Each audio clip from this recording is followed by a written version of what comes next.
Welcome to this journey through one of the most disturbing cases recorded in the history of the Missouri Ozarks. Before we begin, I invite you to leave in the comments where you're watching from and the exact time you're listening to this narration.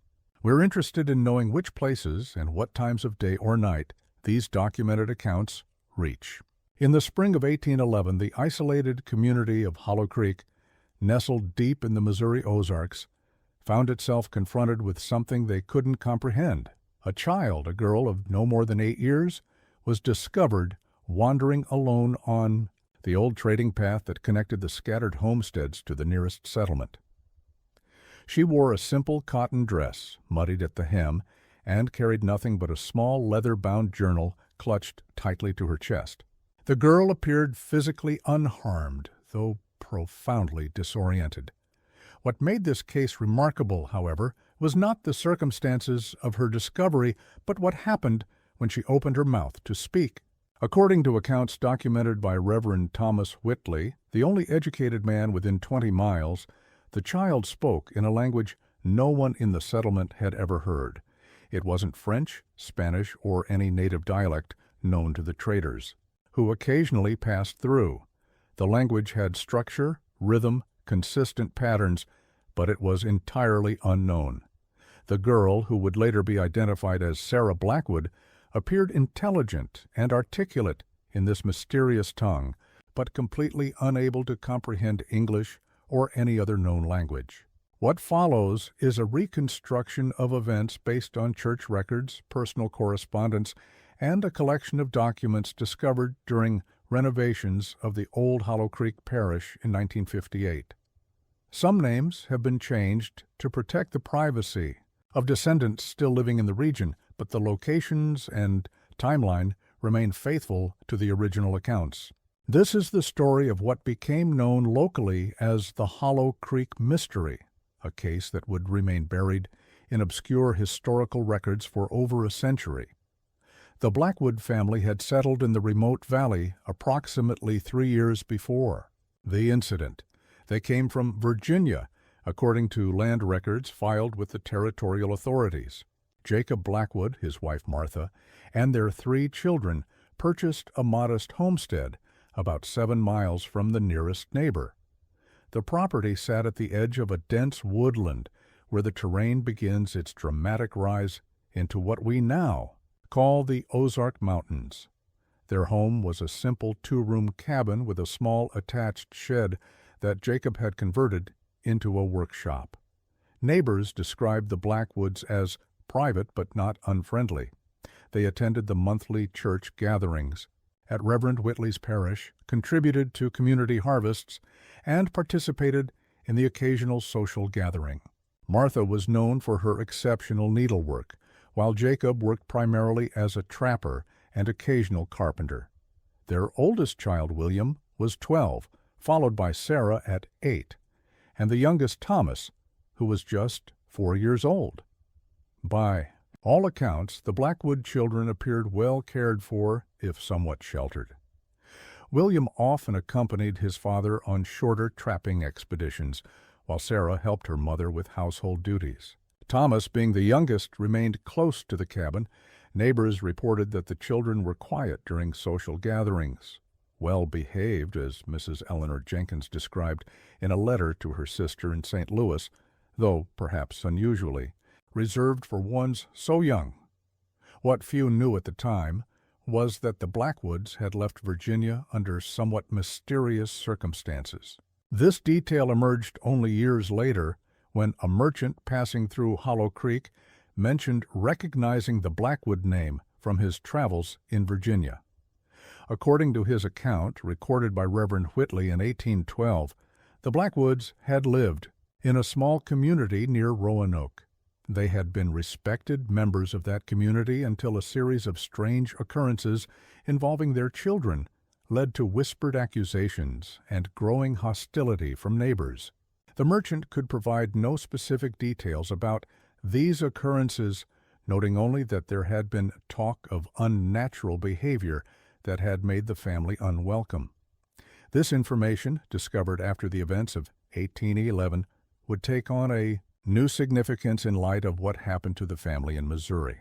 Nothing in the documented history of the family suggested anything unusual until the morning of April 17, 1811, when Sarah was discovered alone on the trading path by Ezekiel Morgan, a local hunter returning from an overnight expedition. Morgan would later tell Reverend Whitley that he initially thought the girl was lost and attempted to communicate with her. When she responded in her strange language, Morgan became concerned and brought her directly to the Reverend's home. The Reverend, who had studied at a seminary in Philadelphia and was regarded as the most educated person in the settlement, immediately recognized the peculiarity of the situation. In his journal, he described his first impression. "The child appears in good health and bears no signs of mistreatment. She seems eager to communicate, but does so in a tongue I have never encountered in all my studies. It flows with the consistency of a real language, not the imaginative babbling of a child at play." Reverend Whitley attempted to communicate with Sarah using English, Latin, and the few phrases of French and Osage he knew. The girl showed no recognition of any of these languages, yet when she spoke, her speech had distinct patterns, consistent sounds, and what appeared to be a grammatical structure. She wasn't simply making nonsensical sounds. She was speaking what sounded like a fully formed language. The Reverend sent word to the Blackwood homestead about their daughter's discovery. Jacob Blackwood arrived later that afternoon, visibly distressed. According to the Reverend's account, Jacob appeared genuinely shocked to find his daughter speaking an incomprehensible language. He embraced the child with evident relief at finding her unharmed, wrote Whitley, but his expression changed to one of profound confusion when she addressed him in her strange tongue. Jacob claimed that when Sarah had gone to bed the previous evening, she had been speaking English normally. The family had noticed nothing unusual about her behavior.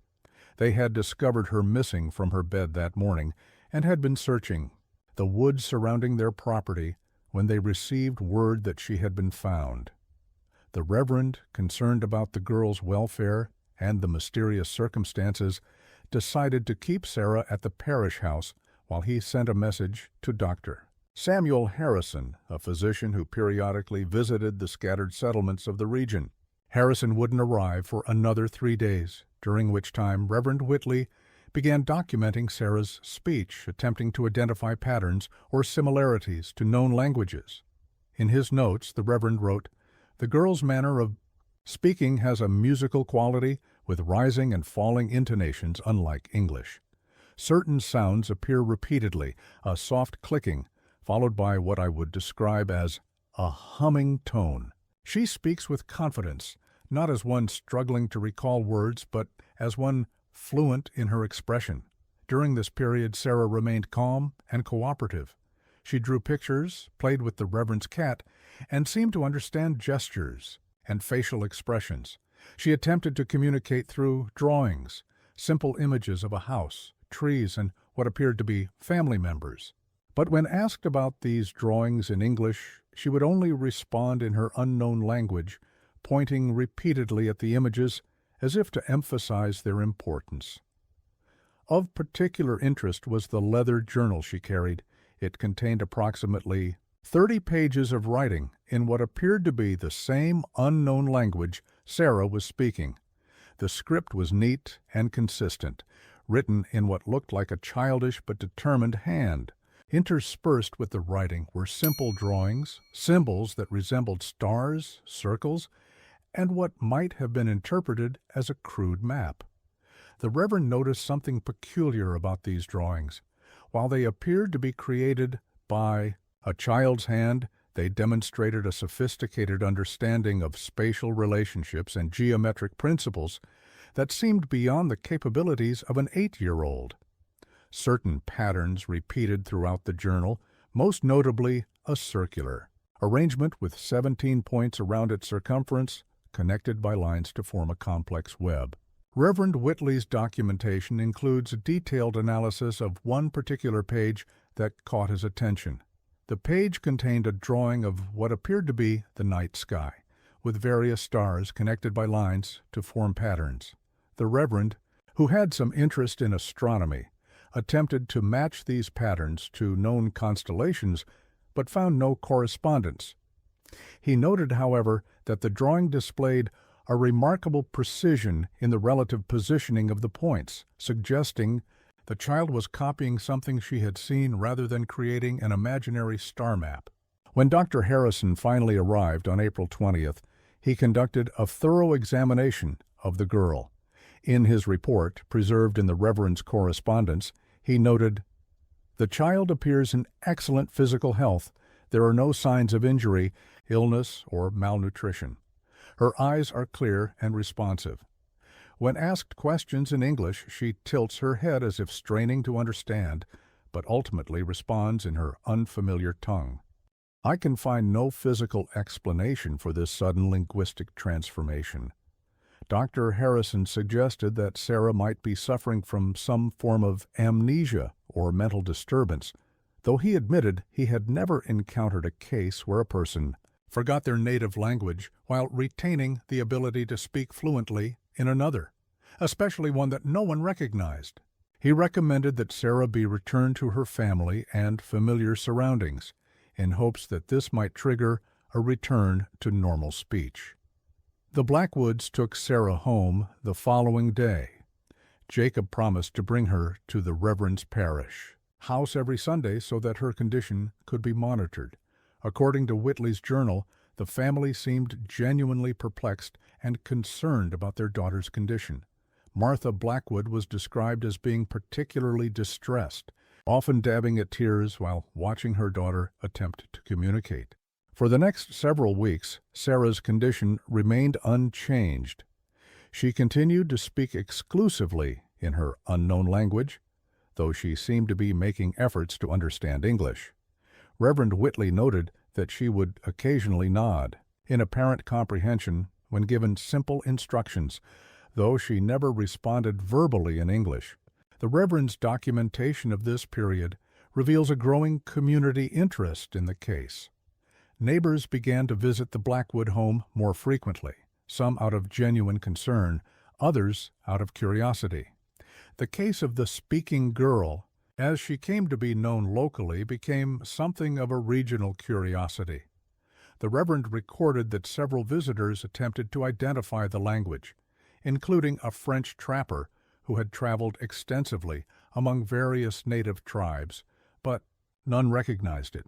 It was during this period that the first unsettling reports began to emerge from those who visited the Blackwood home.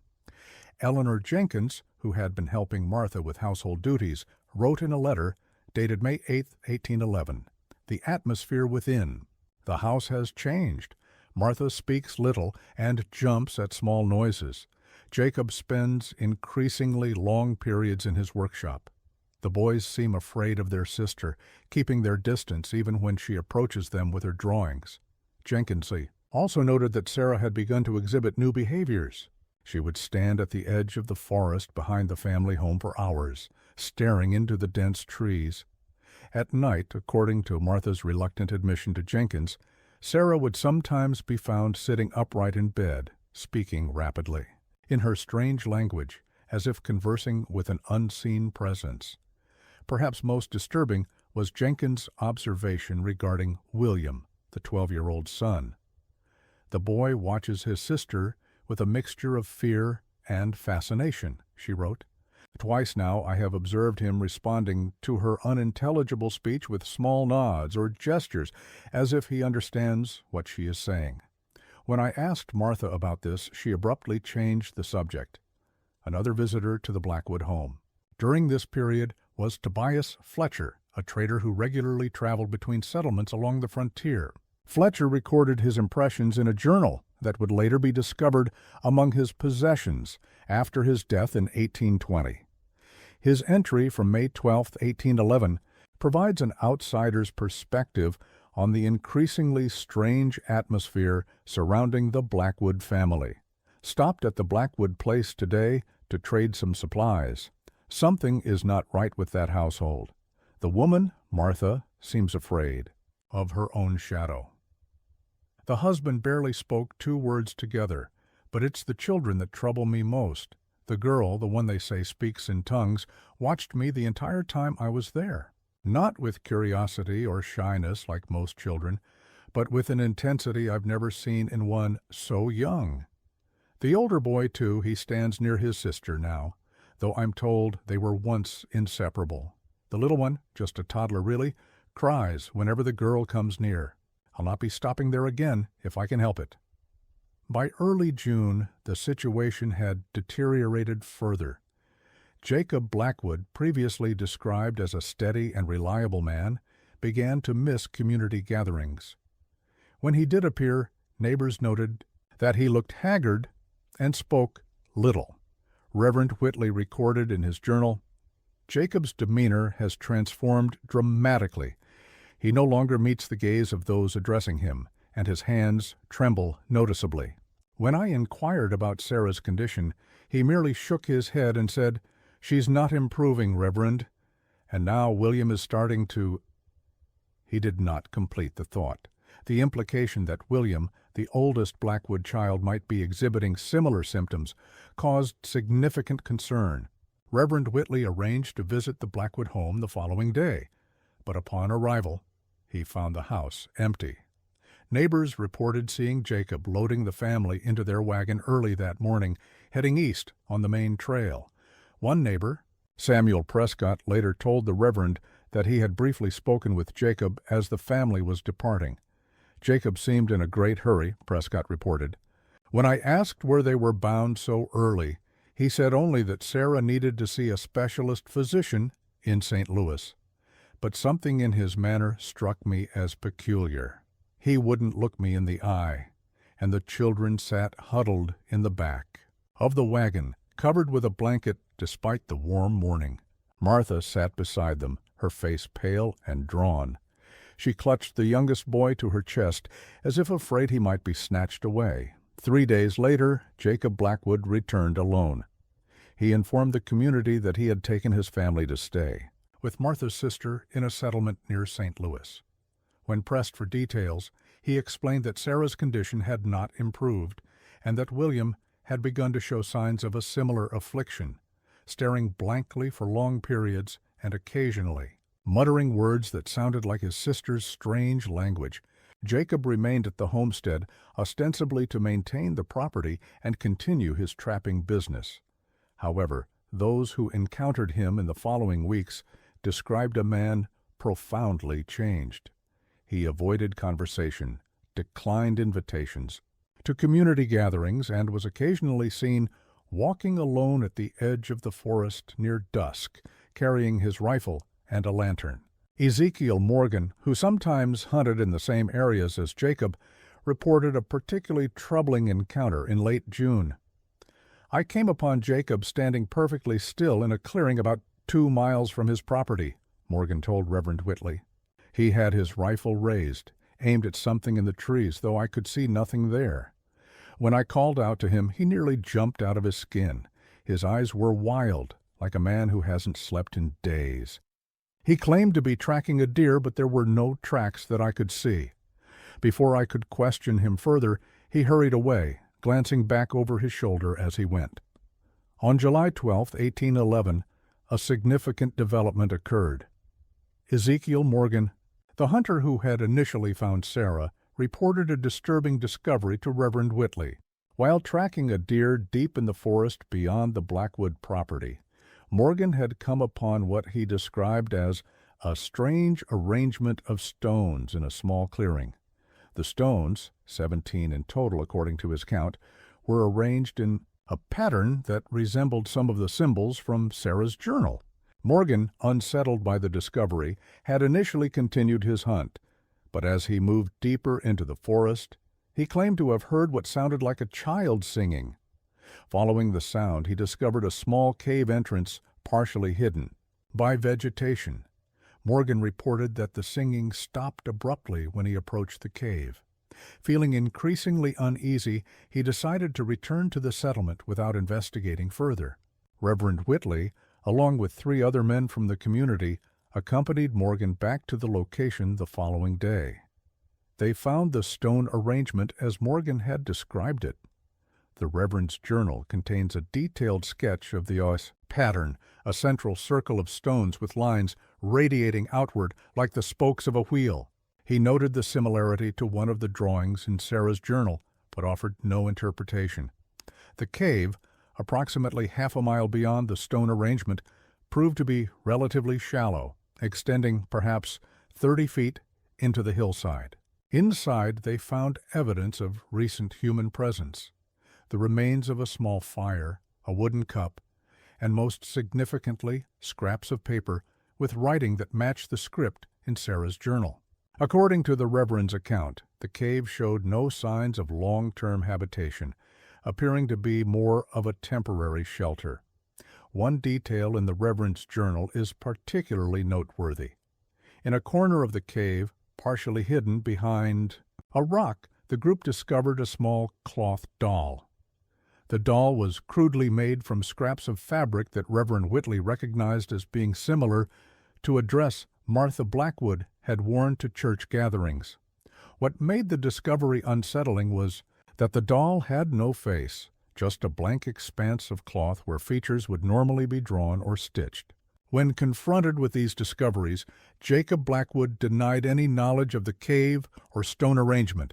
He became agitated, insisting that the community was now seeing things that weren't there because of his daughter's strange behavior. He reminded them that Sarah was no longer in the area but living with relatives near St. Louis. The situation might have been dismissed as an elaborate prank or a case of community hysteria had it not been for what happened next. On July 17th, Reverend Whitley received a letter from a colleague in St. Louis responding to his inquiry about the Blackwood family. The colleague wrote that he had made inquiries with church members throughout the St. Louis area, but could find no record of Martha Blackwood or her sister. No one matching the description of Martha and the 3 Blackwood children had been seen arriving in the region. Troubled by this information, Reverend Whitley, accompanied by the settlement's informal constable, visited Jacob Blackwood's homestead the following morning. They found the cabin empty, with no sign of Jacob. His hunting gear remained, and nothing appeared to be missing except a small amount of food and a blanket. A search of the property revealed nothing unusual until they examined Jacob's workshop. Behind a stack of lumber, they discovered a small door that led to a previously unknown root cellar. Inside, they found a disturbing scene. The walls were covered with writing in the same script as Sarah's journal, along with drawings of the stone pattern found in the forest.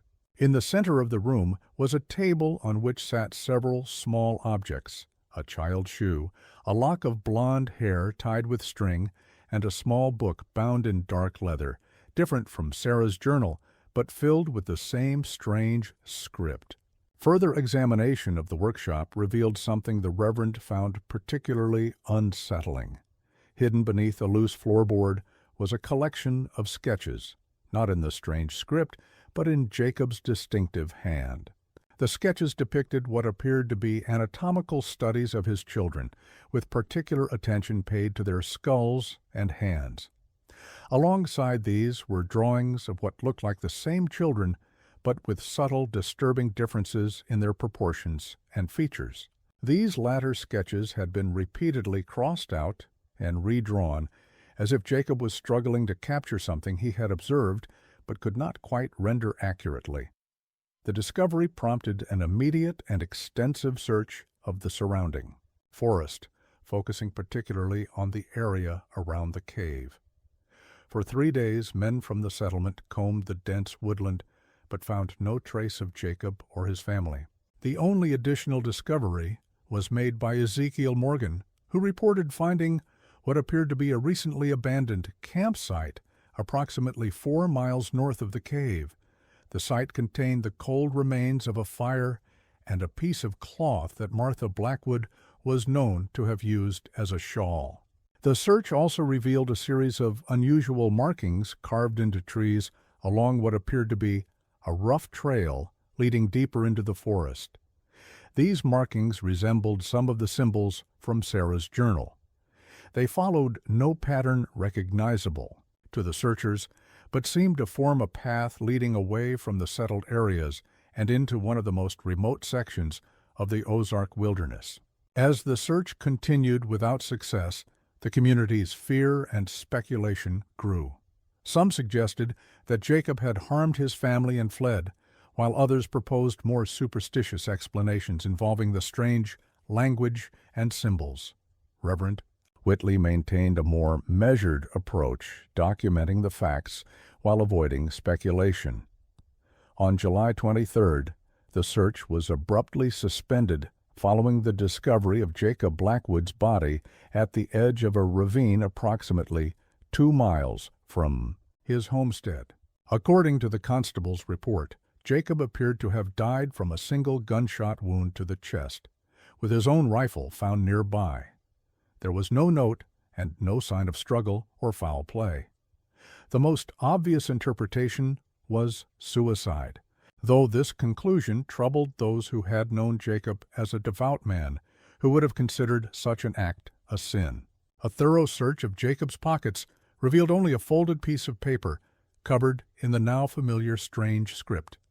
However, at the bottom of the page was a single sentence written in English. "They were never our children." This cryptic message only deepened the mystery surrounding the Blackwood family. Despite renewed efforts, no trace of Martha or the 3 children was ever found.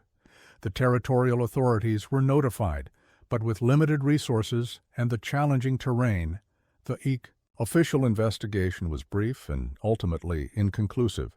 The case was officially closed in September 1811, with Martha and the children listed as missing, presumed deceased. In the months following these events, the community of Hollow Creek attempted to return to normal. The Blackwood homestead remained, abandoned, as no relatives came forward to claim the property. Eventually, it fell into disrepair and was largely reclaimed by the surrounding forest. The case became a cautionary tale, a story told in hushed tones around evening fires, a reminder of the dangers and mysteries that lurked in the wilderness surrounding the settlement. Reverend Whitley continued to study the materials recovered from the Blackwood property, particularly Sarah's journal and the book found in Jacob's workshop. He made extensive notes on the strange language, attempting to decipher its meaning or at least categorize its structure. His efforts, however, yielded little concrete understanding. In a letter to a former colleague at the seminary in Philadelphia, dated December 1811, he wrote, "The more I study these writings, the more convinced I become that they represent a genuine language, one with consistent rules and patterns, yet it bears no resemblance to any tongue known to me or to any of the traders and travelers who pass through our settlement. What troubles me most is not the existence of this unknown language, but the implications of a child suddenly and inexplicably beginning to speak it. The story might have ended there, lost to history like so many frontier tragedies, had it not been for a curious discovery made nearly 40 years later. In 1848, during the construction of a new road connecting the now expanded settlement to a neighboring town, workers uncovered a small metal box buried approximately 2 feet underground, near where the old trading path had once run. The box, significantly corroded but intact, contained several items: a small child's dress, a wooden toy horse, and most notably a journal similar to the one Sarah Blackwood had carried. This journal, partially damaged by moisture, contained mostly unintelligible writing in the same strange script. However, interspersed throughout were passages written in clear, if somewhat archaic, English. These passages, documented by the local school teacher who examined the journal, presented a disturbing alternative narrative of the events. According to the English text, Sarah Blackwood had not suddenly begun speaking an unknown language. Rather, she claimed to have remembered a language she had known before, though before what remained unclear. One passage, dated just 3 days before Sarah was found on the trading path, read, "Mother and father argue again tonight. They do not understand that I remember everything now. William is beginning to remember too, though he fights against it. The little one, presumably Thomas, is too young, But he will remember in time. The others call to us from the trees. They say we were taken. They say we must return. Another passage, apparently written on the day Sarah disappeared from the Blackwood home, stated, "William spoke the old words today. Father struck him across the face, but it is too late. The remembering cannot be stopped once it begins. Tonight, when the house is silent, we will go to the meeting place. The others have waited long enough." The final entry in the journal was particularly unsettling. "We are not who they raised us to be. We belong elsewhere, with our true kind. Mother and Father have known this for some time, I think. I have seen Father watching the forest at night, rifle in hand. He knows they come closer each night. He knows they will not leave without us. But it is not for him to decide any more. We remember who we are now." The school teacher who examined. This journal, a man named Edward Collins, became fascinated by the Blackwood case. He conducted interviews with elderly residents who remembered the original events and compiled their recollections into a manuscript titled The Mystery of Hollow Creek. Collins's manuscript, never published, but preserved in the Regional Historical Archives, includes several accounts that had not been recorded in the original documentation. One such account came from Mary Jenkins, the daughter of Eleanor Jenkins, who had helped the Blackwood family. According to Mary, her mother had confided additional details about her time at the Blackwood home that she had been reluctant to share publicly. Eleanor had described witnessing Sarah and William sitting together in the yard one evening, facing each other with their eyes closed, making the strange clicking and humming sounds of Sarah's language in perfect unison. When Eleanor approached them, both children had opened their eyes simultaneously and stared at her with what she described as a gaze that did not belong to children. Another account in Collins' manuscript came from a man named Henry Morgan, the son of Ezekiel Morgan. Henry claimed that his father had told him about finding unusual footprints near the cave where Sarah's writings had been discovered.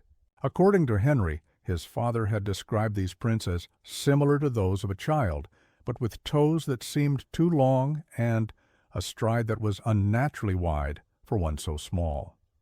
Ezekiel had not included this observation in his official report to Reverend Whitley, fearing it would not be believed. The discovery of this journal created a brief revival of interest in the Blackwood case. The local newspaper published an article titled Mystery of the Speaking Girl Revisited, which recounted the original events and the new evidence. However, with nearly 4 decades having passed and most of the original witnesses deceased, the ice case remained primarily a historical curiosity. In 1867, an anthropologist from the University of Pennsylvania named Dr. Edwin Chambers, who had read about the case, visited the region to conduct research. His particular interest was in the unknown language. Having studied numerous Native American languages and obscure European dialects, he hoped to identify or at least classify the mysterious tongue Sarah Blackwood had spoken. Dr. Chambers spent several weeks examining the available evidence, the original documentation by Reverend Whitley, the journal found in the metal box, and the book discovered in Jacob's workshop, which had been preserved by the Reverend's successor. He also interviewed elderly residents who claimed to remember the events, though their accounts had undoubtedly been colored by decades of retelling and local legend. During his research, Chambers made a discovery that added yet another layer to the mystery. In the archives of a small museum in St. Louis, he found a collection of papers belonging to a French trapper who had operated in the Ozark region during the early 1800s. Among these papers was a crude map of the area, with several locations marked with symbols that bore a striking resemblance to those found in Sarah's journal. Next to one such marking, the trapper had written in French, "Here in the deep forest the children without tongues dwell. May God protect us from their gaze." The map was dated 1798, more than a decade before the Blackwood incident. Further, research revealed that the French trapper had disappeared during an expedition in 1799. His body never recovered. His final journal entry mentioned following strange sounds like children singing, but not in any Christian tongue, into a remote valley. In his subsequent paper, published in a small academic journal in 1868, Chambers offered a tentative analysis of the language. He wrote, "The script and spoken language described in the Blackwood case appear to possess internal consistency and structural patterns consistent with a genuine language. However, it bears no significant similarities to any known language family, neither Indo-European, Sino-Tibetan, Semitic, nor any Native American language group I have studied." Most intriguingly, Chambers noted certain linguistic features that he found particularly unusual. The language appears to use a system of sounds that includes vocal elements not typically found in human speech. The descriptions of clicks followed by humming tones suggest articulations that fall outside the normal range of human phonology. Furthermore, the writing system, while using characters that superficially resemble letters, employs a logic of construction that defies conventional linguistic analysis. Chambers stopped short of making any definitive claims about the origin of the language, concluding only that the Blackwood case presents us with a linguistic anomaly that cannot be easily explained through conventional scholarly frameworks. His paper attracted little attention in academic circles and was largely forgotten until it was rediscovered during research for a broader study of Ozark folklore in the 1950s. The final significant development in the Blackwood case came in 1958, when renovations to the old Hollow Creek Parish, by then converted to a local museum, uncovered a small hidden compartment behind the altar. Inside was a sealed glass jar containing a letter written by Reverend Thomas Whitley shortly before his death in 1826. The letter, addressed simply to "those who seek the truth," provided the Reverend's final thoughts on the Blackwood mystery. After reiterating the known facts of the case, Whitley made a confession that shed new light on the events. He wrote that in the weeks following Jacob Blackwood's death, he had received reports from local hunters of strange lights seen deep in the forest and unfamiliar voices heard near the cave where the writing had been discovered. Against his better judgment, Whitley had organized one final expedition to the area. According to his account, the group of 4 men found the cave entrance significantly larger than before, as if something had deliberately widened it. Inside, they discovered evidence of recent habitation, not just temporary use, but what appeared to be an attempt at creating permanent living quarters. Most disturbing was the Reverend's description of what they found in the deepest part of the cave. Upon the wall was a painting created with some mineral pigment unknown to us. It depicted 5 figures, 2 large, 3 small, standing before what appeared to be the entrance to a great city or settlement. The figures were rendered in a crude but effective style, and while human in general form, certain aspects of their proportions and features suggested something not entirely natural. Reverend Whitley reported that one of the men in the party became so unsettled by the discovery that he fled the cave immediately. The remaining 3 continued their exploration and found a narrow passage leading deeper into the hillside. The passage was too small for an adult to navigate comfortably, but showed signs of recent use. Scratch marks on the walls and floor suggested that someone or something had moved through it repeatedly. The Reverend admitted in his letter that he had chosen not to include these discoveries in his official documentation of the case. He wrote, "I fear that to publicize such findings would only fuel the darker speculations already circulating among the settlement. More importantly, I cannot escape the terrible suspicion that the Blackwood children may still be alive, living in those lightless depths, changed, perhaps, in ways I dare not contemplate." The letter concluded with a warning. "I have sealed this account away, hoping it might never need to be read. But should the mystery resurface, should there be reports of children speaking in that same unnatural tongue, or strange lights seen among the trees, I implore those who come after me to take heed." Some doors, once opened, cannot be closed again. Some knowledge, once gained, cannot be forgotten. The 1958 discovery of Whitley's letter coincided with a period of increased development in the Ozarks region. The area where the Blackwood homestead had stood was being cleared for a new highway, and the cave system was partially demolished during blasting operations. Any physical evidence that might have remained was likely destroyed during this process. However, one curious incident occurred during the highway construction. According to an article in the local newspaper dated July 1958, work was temporarily halted when excavation equipment uncovered what appeared to be an underground chamber. Before archaeologists could properly examine the site, a sudden landslide buried the entrance. 3 workers who had briefly entered the chamber reported seeing strange markings on the walls and what looked like small preserved handprints pressed into the clay. The project foreman dismissed these accounts as exaggerations caused by poor lighting and the natural human tendency to find patterns in random formations. Dr. Lawrence Erickson, the historian who examined Whitley's letter and subsequently compiled the most comprehensive account of the Blackwood case, offered a sobering assessment in his 1962 monograph. What we are left with is a frontier mystery that defies conventional explanation. A family vanishes, leaving behind evidence of a language that shouldn't exist. A child speaks words no one can understand. Strange symbols appear in the forest. Are we dealing with an elaborate hoax, a case of mass hysteria, or something genuinely unexplained? Erickson noted that during his research, he encountered 3 separate accounts from the period between 1820 and 1850 of hunters or trappers claiming to have seen children in the deep woods who fled when approached and spoke in no Christian tongue. However, he acknowledged that such stories were common in frontier folklore and might have been influenced by knowledge of the Blackwood case.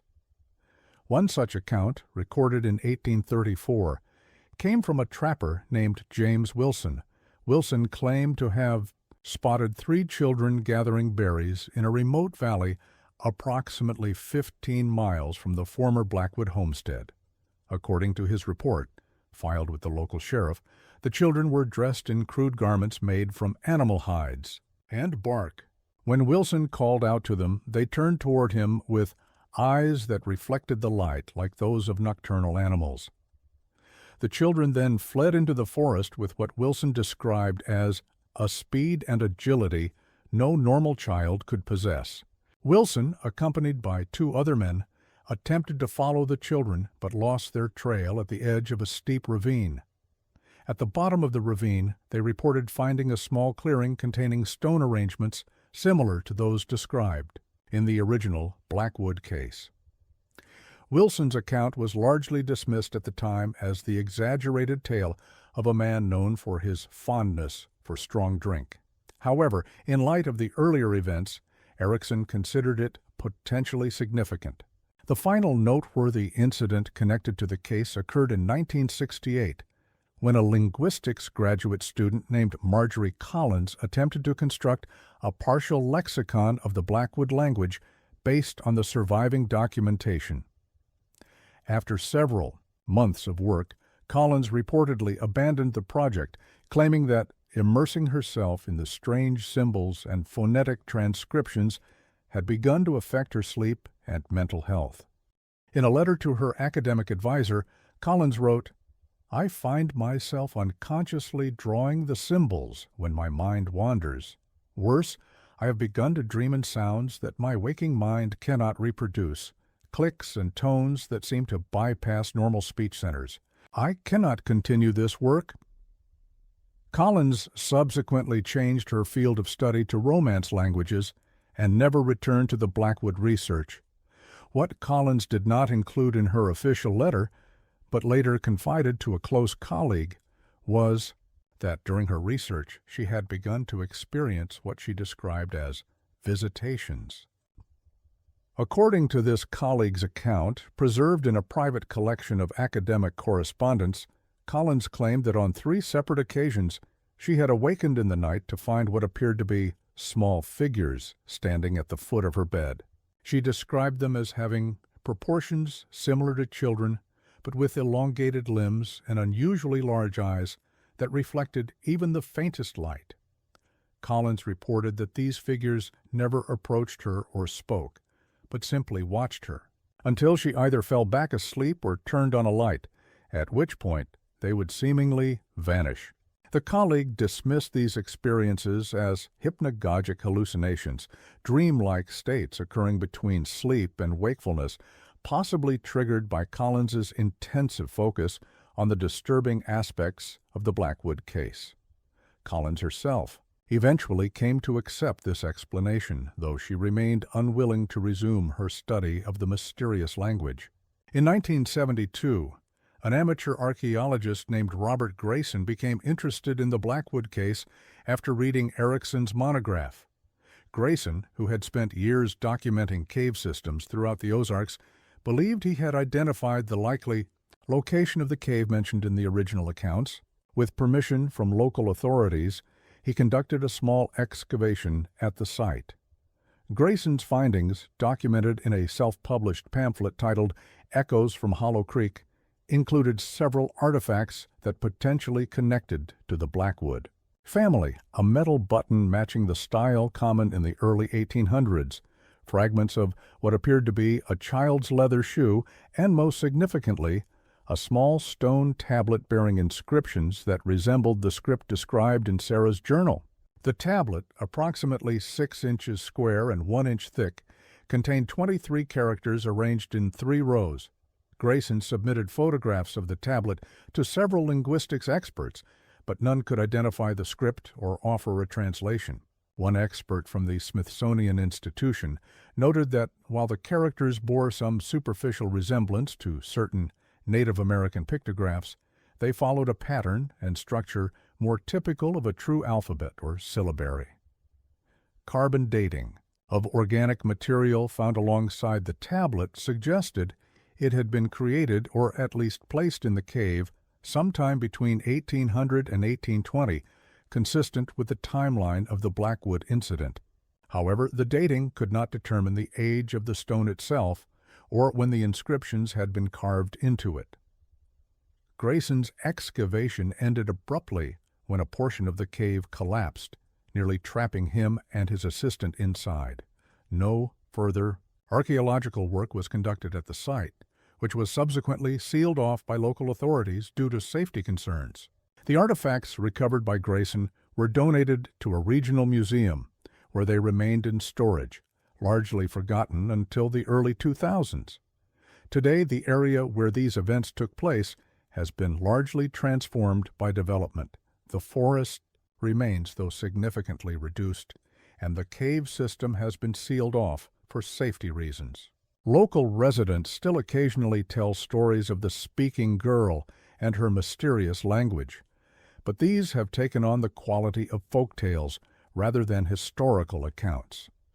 The journals, letters, and other documentation related to the case are now housed in the Missouri Historical Society archives, where they occasionally attract the interest of researchers studying frontier history or linguistic anomalies. The original journal belonging to Sarah Blackwood was lost during a fire at the county courthouse in 1887, removing what might have been the most important piece of evidence from the historical record.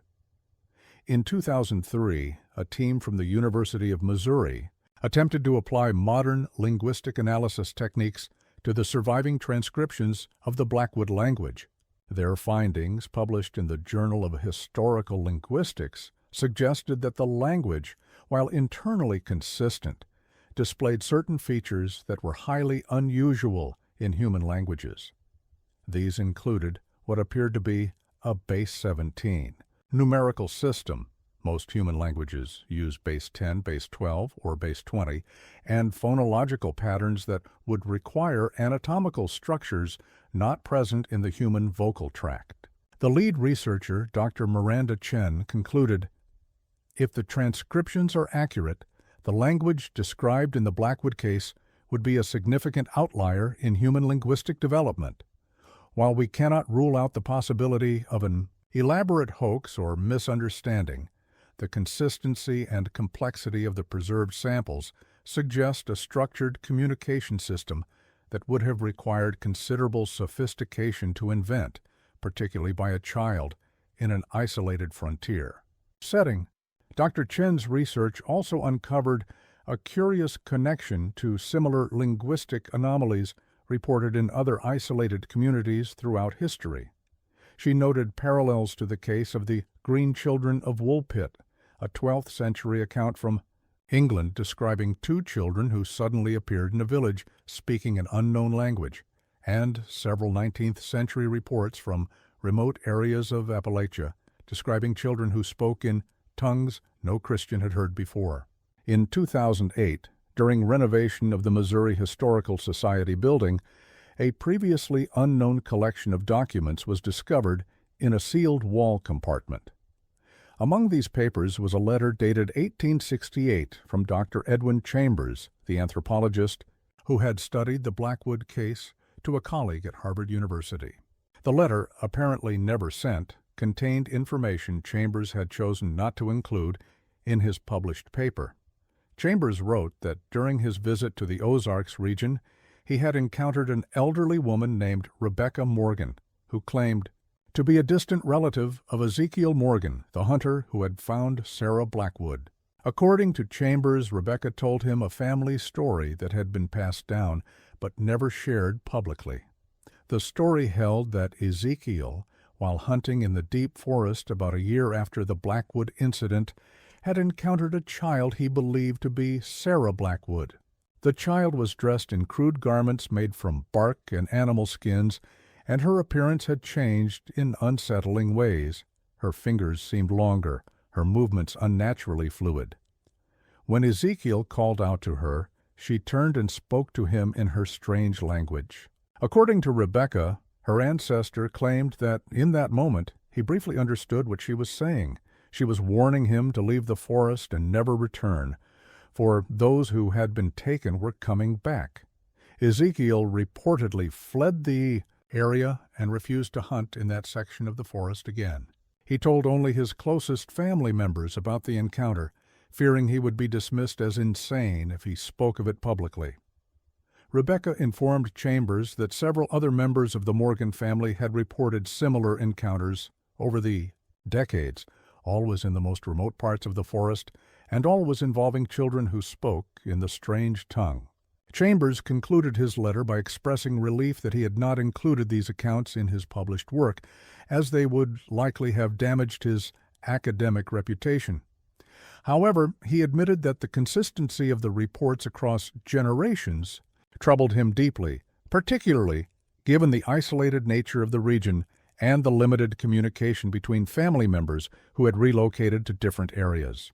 What are we to make of the Blackwood case? Was Sarah a child with an extraordinary gift for language invention? Was the family involved in some elaborate deception that spiraled out of control? Or is there some truth to the darker implications found in the later discoveries that the Blackwood children were somehow other, reclaiming a heritage or nature that transcended their apparent humanity?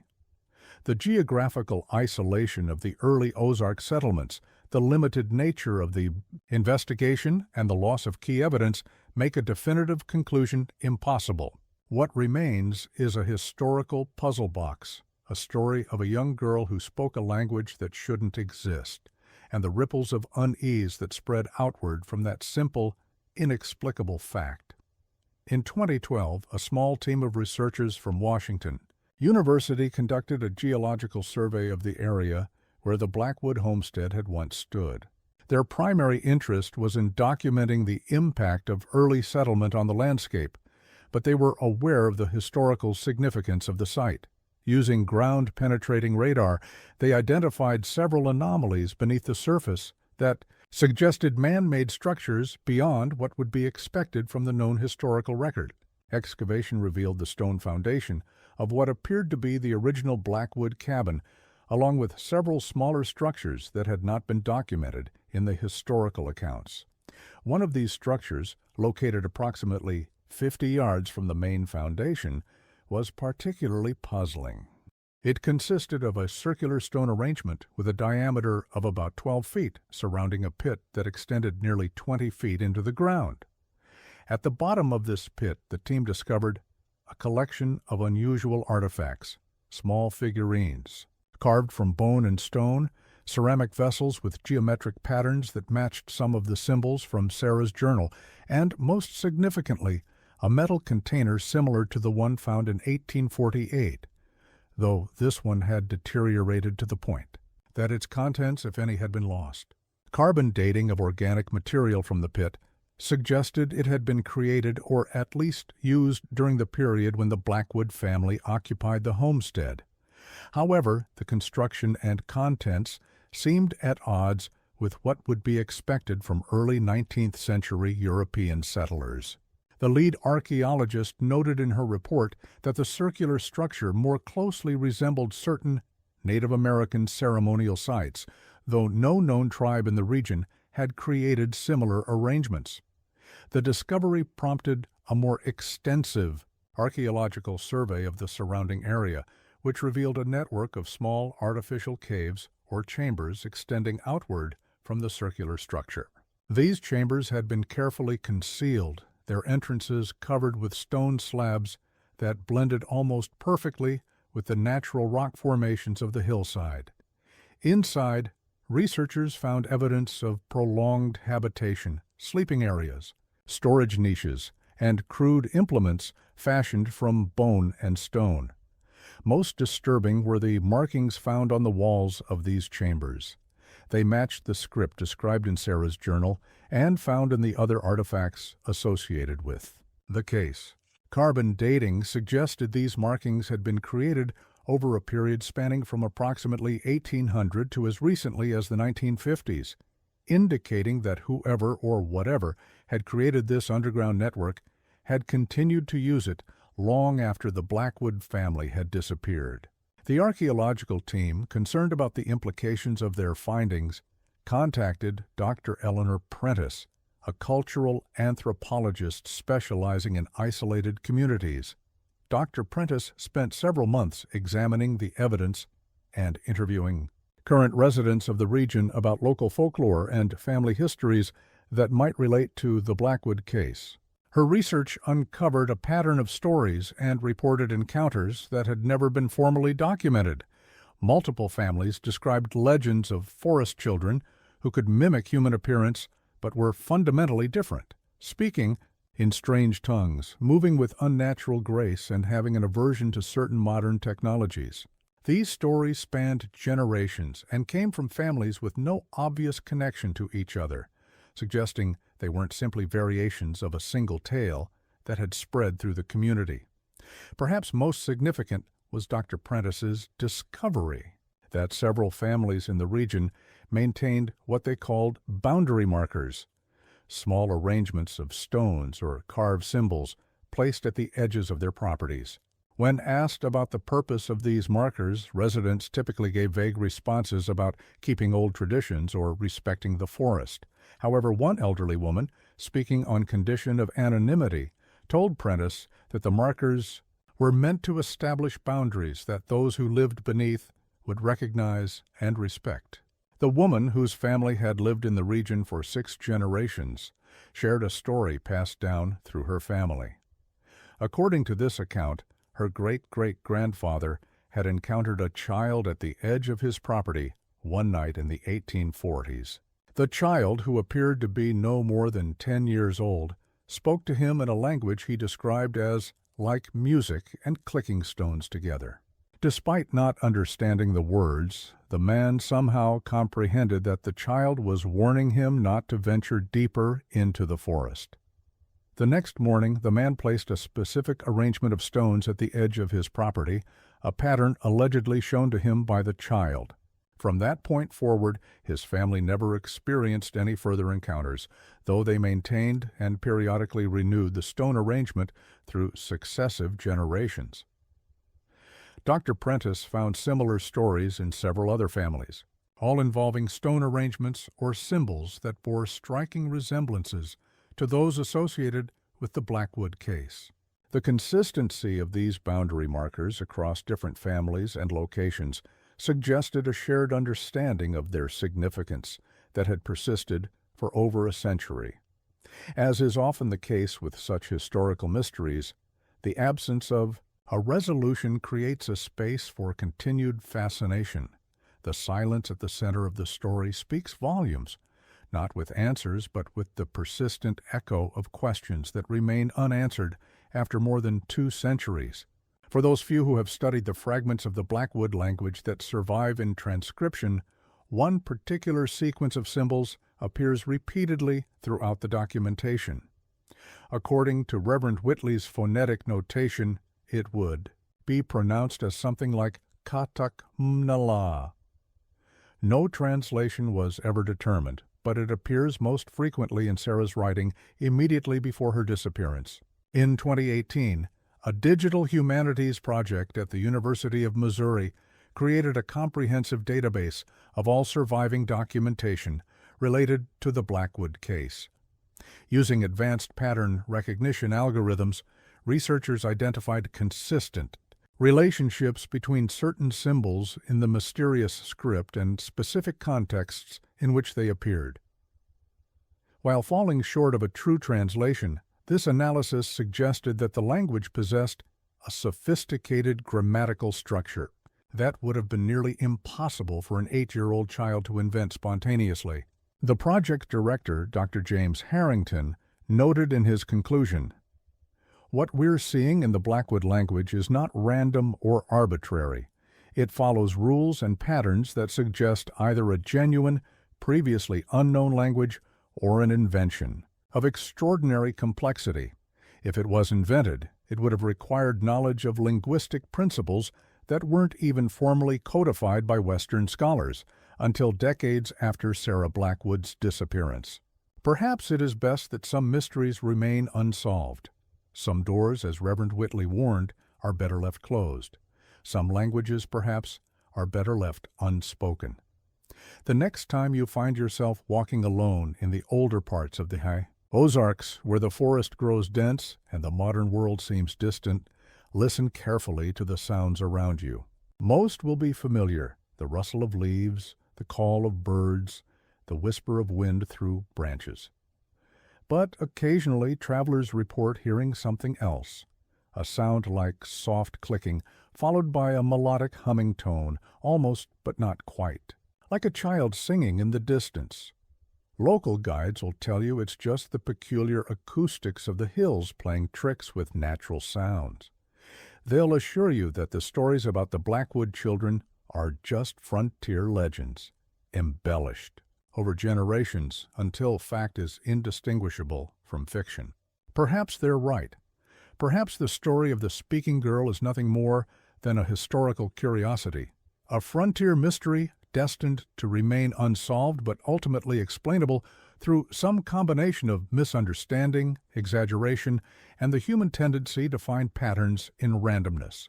Or perhaps, somewhere in the deeper hollows of those ancient hills, where sunlight barely reaches the forest floor, the last echoes of a language that shouldn't exist continue to resonate, waiting for someone else to remember, to understand, to answer. A final note on the Blackwood case comes from a park ranger who worked in the Ozark National Forest from 1992 to 2015. In an interview conducted for an oral history project, the ranger recounted an experience from early in his career. While conducting a routine patrol in one of the most remote sections of the forest, he encountered what he initially thought was a lost child standing beside the trail. As he approached, he realized something was strange about the child's appearance. The proportions seemed slightly off, the movements too fluid. Before he could get closer, the figure disappeared into the dense undergrowth.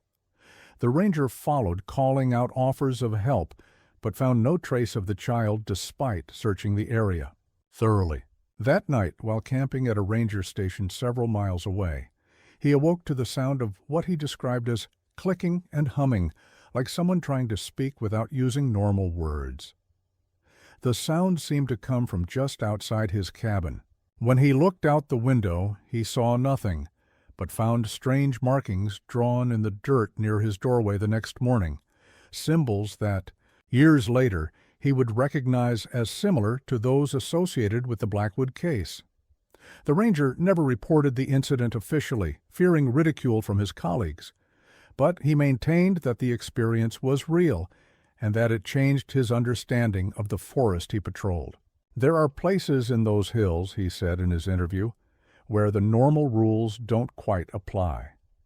Places where something else has made its home. Most people never encounter them. But they're there, living alongside us, speaking their own language, maintaining their own boundaries. And sometimes," he added, "they find children who can understand them."